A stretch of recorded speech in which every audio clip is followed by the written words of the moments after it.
Tingkatkan tekad, kuatkan hati. Negeri ini memanggilmu kawan.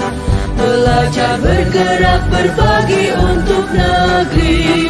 Guru penggerak majukan pendidikan. Guru penggerak menghamba pada murid. Kreatif rancang pembelajaran. Hargai potensi, tingkatkan prestasi. Lahirkan profil pelajar Pancasila. Belajar, bergerak, berbagi untuk negeri. Kita menjalin kolaborasi. Belajar, bergerak. Kabupaten Flores Timur, NTT. Hari ini saya tidak sendirian, tapi saya ditemani oleh Pak Edwardus Bobe, anak saya, SPD GR. Selamat siang Pak Edward, bagaimana kabarnya hari ini Pak? Selamat siang juga Ibu, kabarnya hari ini sangat baik. Baik, hari ini kita akan melakukan percakapan praobservasi ya Pak. Sebelum nanti saya akan amati jalannya proses pembelajaran yang Pak Edward lakukan di dalam kelas, atau sebelum saya melakukan supervisi kelas ya Pak. Betul sekali. Adapun tujuan dilakukan supervisi adalah untuk mengetahui dan mengevaluasi jalannya proses pembelajaran yang Pak Edward lakukan, dan kenapa kita hari ini melakukan percakapan praobservasi sebagai persiapan awal sebelum nanti Pak Edward melakukan kegiatan pembelajaran agar lebih siap dan lebih percaya diri sehingga memberikan pembelajaran yang terbaik bagi murid. Begitu ya Pak ya? Ada beberapa pertanyaan yang akan saya sampaikan kepada Pak Edward. Mungkin yang pertama berkaitan dengan tujuan pembelajaran. Kira-kira apa tujuan pembelajaran yang ingin Pak capai? Baik Bu, berdasarkan rancangan pembelajaran yang saya buat di sini, ada 3 tujuan pembelajaran. Yang pertama, itu siswa mampu memahami dan mengidentifikasi struktur dan ciri-ciri kebahasaan dan teks rekaman. Sementara yang kedua, siswa mampu menulis rekaman teks sederhana berdasarkan pengalaman pribadi atau orang lain. Dan tujuan yang ketiga, siswa mampu menggunakan bahasa Inggris dengan benar dan tepat, khususnya dalam menyusun teks rekaman. Baik Pak, jadi ada 3 tujuan pembelajaran yang ingin dicapai dalam kegiatan pembelajaran. Bagaimana dengan area pengembangan yang ingin Pak capai atau yang ingin dilakukan saat kegiatan observasi nanti Pak? Baik, untuk area pengembangannya mungkin saya menggunakan penilaian formatif dan penilaian sikap. Yang pertama adalah asesmen formatif. Di sini penilaian yang dilakukan oleh saya itu berdasarkan diskusi kelompok dan penilaian presentasi terkait materi recount teks yang didiskusikan oleh peserta didik itu sendiri. Sementara penilaian sikap itu berdasarkan profil pelajar Pancasila, yaitu sikap, penilaian sikap mandiri, kreatif, dan juga bernalar kritis. Baik, jadi area pengembangan yang dilaksanakan dalam kegiatan observasi itu adalah dari aspek pengetahuan berupa asesmen formatif dan juga penilaian sikap profil pelajar Pancasila yang digunakan Pak, begitu ya Pak? Saya ingin mendengar rancangan pembelajaran yang ingin Pak Edward terapkan di kelas. Mungkin dari strategi pembelajarannya, model pembelajarannya, dan juga metode pembelajarannya ya Pak. Baik Ibu, untuk strategi pembelajaran saya menggunakan pembelajaran berdiferensiasi. Artinya berdasarkan gaya belajar siswa yang diintegrasikan dengan pembelajaran sosial dan emosional. Kemudian saya juga melakukan pembagian kelompok sesuai dengan gaya belajar, seperti auditori, visual, dan kinestetik. Dan untuk model pembelajaran, saya menggunakan model pembelajaran berbasis masalah atau problem based learning. Sementara metodenya itu saya menggunakan diskusi kelompok, tanya jawab, dan juga penugasan serta presentasi. Baik Pak, jadi rencana yang akan Pak terapkan di kelas itu adalah pembelajaran berdiferensiasi yang diintegrasikan dengan pembelajaran sosial dan emosional, menggunakan model pembelajaran PBL (Problem Based Learning) dan juga menggunakan metode diskusi kelompok, tanya jawab, penugasan, dan juga presentasi. Begitu ya Pak ya? Ya, betul sekali. Terus bagaimana dengan media pembelajaran yang Pak Edward gunakan dalam kegiatan pembelajaran di kelas? Baik Ibu, untuk media pembelajarannya saya akan menggunakan ragam media sesuai dengan gaya belajar Muli, seperti video pembelajaran, ragam bacaan, KPD, bahan Canva dan juga laptop. Baik, kira-kira kapan Pak Edward akan melakukan kegiatan pembelajaran tersebut? Di hari apa, di kelas berapa, dan di jam yang keberapa ya Pak? Baik Ibu, kebetulan sekali saya ada jadwal di hari Kamis, itu pada jam pertama sampai jam ketiga di kelas 8B. Baik, jadi nanti hari Kamis depan di kelas 8B pada jam pertama sampai dengan jam ketiga saya akan datang di kelas Pak Edward untuk melakukan observasi kelas. Saya akan melihat dan mencatat hal-hal apa saja yang terjadi di dalam kelas ya Pak ya. Ya, baik Ibu. Nanti setelah Pak Edward melakukan kegiatan observasi atau pembelajaran di kelas, kita adakan percakapan terakhir ya Pak ya, yaitu percakapan pasca observasi yang nanti kita juga akan didampingi oleh pengajar praktik saya. Baik Ibu, saya siap. Sebelum kita akhiri, kira-kira apa yang Pak Edward dapatkan dari percakapan kita hari ini Pak? Oh baik Ibu. Nah, sebenarnya banyak Ibu ya, tapi saya coba menggarisbawahi satu hal di sini, yaitu saya mendapatkan gambaran mengenai media apa yang saya akan gunakan nanti. Itu saya persiapkan dari sekarang, itu berkaitan dengan gambaran dari percakapan yang kita lakukan hari ini. Baik, terima kasih Pak Edward atas waktu dan juga sudah bersedia untuk berbincang-bincang dengan saya dalam percakapan pra-observasi hari ini. Sampai bertemu di kegiatan observasi kelas pada hari Kamis depan ya Pak ya. Baik Ibu, sama-sama. Terima kasih kembali, saya juga mendapatkan banyak hal hari ini.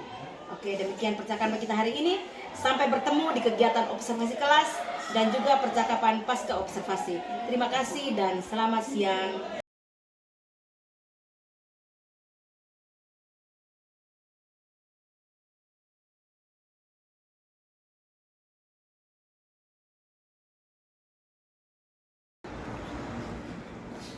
Selamat siang, jumpa kembali dalam percakapan pasca observasi bersama saya Esther Boyduli, calon guru penggerak angkatan 10 dari SMP Negeri 1 Wulanggitang, Kabupaten Flores Timur, NTT.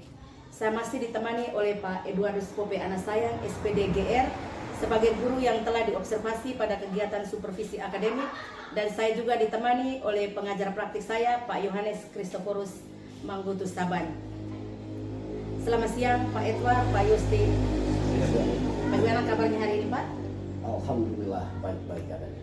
Baik, di percakapan pasca observasi ini saya akan memberikan beberapa pertanyaan kepada Pak Edward terkait dengan jalannya proses observasi kelas yang sudah Pak Edward lakukan dengan tujuan untuk mengevaluasi sejauh mana proses pembelajaran yang sudah Pak Edward lakukan.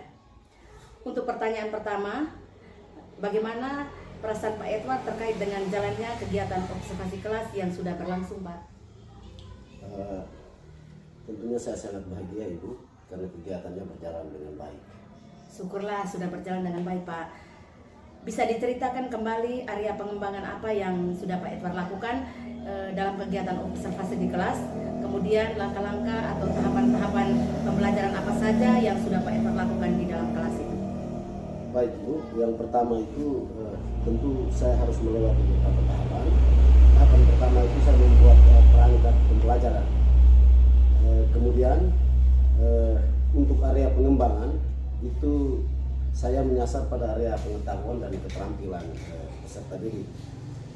Area pengetahuan itu saya menggunakan asesmen formatif, dan keterampilan itu lebih pada kemampuan peserta didik untuk membuat sebuah teks recount, menulis teks recount. Lalu selain itu saya juga menggunakan asesmen formatif dan asesmen khususnya nilai sikap itu pada profil pelajar Pancasila. Kira-kira demikian Ibu. Baik, berarti area pengembangan yang digunakan Pak Edward kemarin adalah pengetahuan dari asesmen formatif yang digunakan, mulai dari diskusi, terus juga sampai dengan ini presentasi kelompok. terus keterampilan bagaimana anak, keterampilan untuk menceritakan pengalaman pribadi mereka atau recount text tadi. Terus yang berikutnya lagi tentang penilaian sikap untuk profil pelajar Pancasila yang Pak sampaikan, Bapak ada mandiri, kreatif, dan bernada kritis. Begitu ya Pak ya? Ya, betul. Baik, ini area pengembangan yang Pak lakukan itu sudah berhasil dilakukan. Apakah masih ada terdapat kekurangan yang saat kegiatan observasi kemarin Pak? Baik Ibu, kalau menurut penilaian saya secara pribadi, kegiatan itu berjalan dengan baik.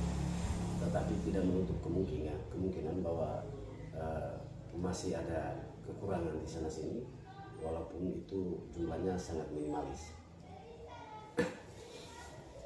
Baik, kekurangan atau hambatan sering terjadi ya Pak ya.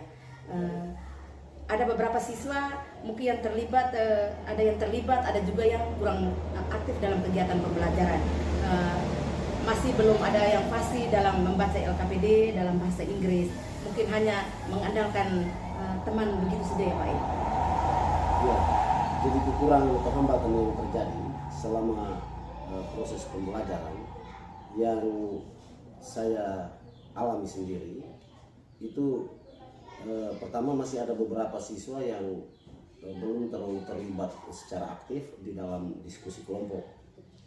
Lalu juga masih ada peserta didik yang belum terlalu fasih, khususnya bagaimana melafalkan kosakata dalam bahasa Inggris. Maklum saja Ibu, kita bukan penutur asli, sehingga itu menjadi kesulitan umum hampir dialami oleh semua guru bahasa Inggris. Tetapi secara umum semuanya berjalan dengan baik, walaupun tidak mendekati native speaker, tetapi mereka bisa berbicara yang bisa dimengerti. Baik, jadi ini bagaimana dengan rencana ke depan yang harus Pak terapkan supaya bisa mengatasi hal-hal seperti itu Pak?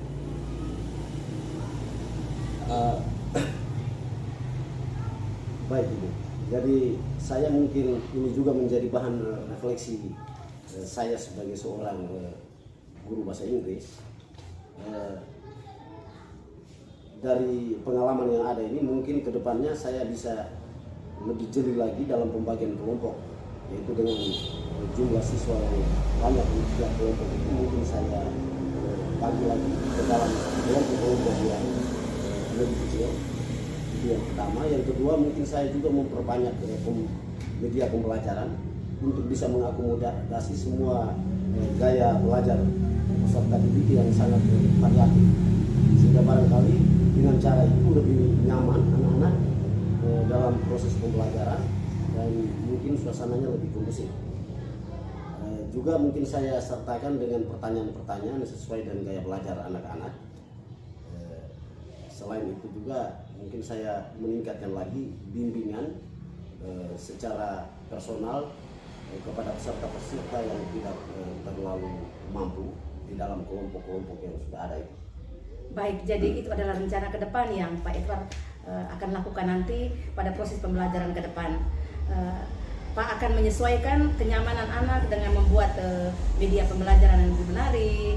Tugas yang ada pada LKPD disesuaikan dengan gaya belajar murid, dan juga ini memperbanyak bimbingan kepada siswa yang belum fasih dalam berbahasa Inggris. Begitu ya Pak ya? Ya, betul sekali. Ya, baik, mudah-mudahan apa yang Pak Edward rencanakan bisa terrealisasi dan memberikan proses pembelajaran yang lebih baik dibandingkan dengan kemarin ya Pak. Saya juga saya tunggu ceritanya tentang bagaimana Pak menerapkan ini hal-hal yang baik ini dalam proses pembelajaran berikutnya. Terima kasih atas kesempatan dan waktu yang Pak Edward luangkan kepada saya dalam kegiatan pasca observasi kita ini. Semoga rencana dalam melakukan perubahan ke depan bisa berjalan dengan lancar. Baik Ibu, saya juga menyampaikan terima kasih telah berada dalam ruang percakapan pasca observasi ini. Ini juga menjadi pengalaman berharga bagi saya. Sekali lagi terima kasih kembali. Baik, selanjutnya saya memberikan kesempatan kepada Pak Yusti sebagai pengajar praktik untuk memberikan umpan balik atau tanggapan terakhir menyangkut jalannya proses percakapan pra-observasi yang saya lakukan bersama Pak Edwards hari. Silakan. Terima kasih kesempatan diberikan kepada saya. Jadi yang pertama saya memberikan apresiasi bagi Bapak dan Ibu yang sudah melakukan supervisi akademik dan coaching mulai dari tahap pra-observasi, observasi, dan pada kesempatan ini pasca observasi. Dari langkah-langkah komponen pasca observasi, saya melihat sudah bukan baik tapi sangat baik. Dan ada beberapa yang dalam coaching yang perlu saya sampaikan pada kesempatan ini. Yang pertama, tadi Pak Edwa sudah memberikan nilai diri sendiri, tapi masalahnya tidak disampaikan oleh Pak Edwa. Ibu yang membuka duluan masalahnya tadi. Jadi pada kesempatan ini supervisi coaching itu bukan observer yang memberikan solusi, tetapi dia mengamati, memberikan pertanyaan, lalu si observer tadi, kalau coaching itu bilang coach ya, nah, si coach itu yang bisa menemukan masalahnya, lalu sendiri mencari jalan keluarnya. Nah, tadi masalahnya tadi ibu yang sampaikan lebih dulu. Jadi tadi waktu sudah dijelaskan di Pak Edwa bahwa masalahnya tadi bagaimana siswanya tidak bisa menuturkan kosakata Inggris secara baik. Nah, jadi ini saya sampaikan baru Pak melanjutkan itu. Jadi tadi kalau bisa ibu ini berpertanyaan dari tampilan tadi, menurut Pak apa saja yang perlu dikembangkan, sehingga dia yang sendiri menyampaikan. Setelah dia menyampaikan, kalau tadi solusinya juga belum sampai ke masalahnya, karena masalah tadi kan bagaimana menuturkan, nah, lalu masalah tadi kan membuatkan media pembelajaran. Ini pelajaran seperti apa, harus menyelesaikan masalah penuturan tadi. Jadi solusi terakhir untuk mengatasi masalahnya belum sampai spesifik, karena media pelajarnya bisa juga untuk anak-anak yang kurang aktif. Tapi masalahnya tadi kan masalahnya beda. Jadi spesifik untuk mengatasi masalah yang sampaikan tadi kan Pak Edwa sendiri yang mencari dalam luarnya, sehingga pada pertemuan berikutnya masalah ini tidak akan berulang kembali. Lalu kalau solusinya belum dapat, ibu bisa mengarahkan kembali apakah ada jalan keluar untuk mengatasi masalah tadi. Nah, kiranya dia menjelaskan, oh untuk masalah kosakata ini kita maksudnya dengan lebih banyak apa, perlakuan apa, tidak hanya media pelajaran masih terlalu umum. Jadi solusinya juga Pak sendiri yang tentukan. Lalu kita ada waktunya, kapan mulai bisa eksekusi, ketemu dengan siapa, kalau Pak bisa, kapan buat, kalau tidak bisa, siapa yang bisa membantu, sehingga masalahnya bisa keluar. Kalau tidak selesai dari ini, Pak tidak bisa menemukan masalah yang tadi untuk diselesaikan. Jadi visi tadi saya lihat sudah langkah-langkahnya meminta bagus, sudah sampai tindak lanjut ya, refleksi dan tindak lanjut. Area pengembangan yang akan dilakukannya, nah, itu yang tadi saya kasih tanda tanya. Area pengembangan, tindak lanjut. Jadi ini proses pembelajaran. Saya di sini juga bukan sebagai penilai, tetapi kita berkolaborasi sehingga supervisi seperti ini di kemudian hari kita akan semakin lebih lancar, lebih lincah kalau kita sering lakukan. Jadi ini bukan hebat, tetapi seperbanyak latihan semakin banyak kita bisa menguasai tips-tips dalam supervisi dan coaching. Jadi minta maaf kalau ada salah kata, tapi kesempatan saya bukan menggurui, tetapi saya memberikan sudut pandang saya sebagai seorang penyampaian. Saya kembali. Baik Pak Yosti, terima kasih banyak atas umpan balik dan tanggapannya terkait dengan kegiatan observasi kita hari ini. Akhirnya rangkaian kegiatan supervisi akademik sudah selesai, dimulai dari kegiatan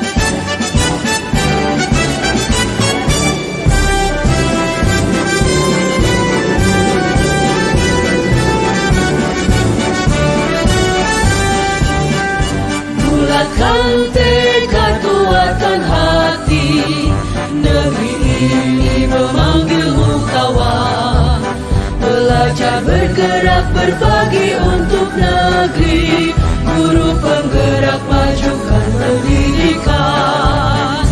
Guru penggerak menghamba pada murid, kreatif rancang pembelajaran. Hargai potensi, tingkatkan prestasi, lahirkan profil pelajar Pancasila.